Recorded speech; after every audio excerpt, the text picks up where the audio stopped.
सरकारनं ही स्कीम बयासाठी आणली आणि यात चुरडा माणसाचा उरायला. हे घ्या, हिच्यात राशन कार्ड आणि आधार कार्ड आहे.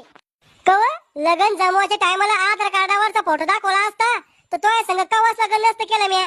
फोटो काय दाखवायचं काम होतं, डायरेक्ट मला पाहिलं होतं ना तुम्ही. अव तो आता तोंडावर 1 क्विंटल मेकअप उतारला होता ना, मेकअप लावून तर फसवलं मला. आता दुसऱ्या बारची पोरगी पाहायला गेलो ना तर पोरीला तोंड धुवायला लावणं पडन. आता दुसरं लग्न करायचं तुम्हाला? अव अवदासा मला पोरगी पाहिली, दुसऱ्याला कोणाला पोरगी पाहायला गेलो त्याची गोष्ट सांगू राहिलो मी. तो पानसटपणा बंद करा आणि जा फार्म भरायला. अव याला शाळाची टिशी बी लागती. शाळात जायला होती का तू? तुमच्या वनी अंगुठा बहादर नाहीये, 10वी पास म्हणलं. कॉप्या करून झाली असन पास. टिशी त्या झेरॉक्स वाल्याकडून काढून घ्या ना. अव घुटण्यात मेंदू, टिशी शाळात भेटत असती. तू जिथे शाळा शिकेल तिथे भेटन तू टिशी. तो या भावाला फोन कर. मी नाही करत त्याला फोन.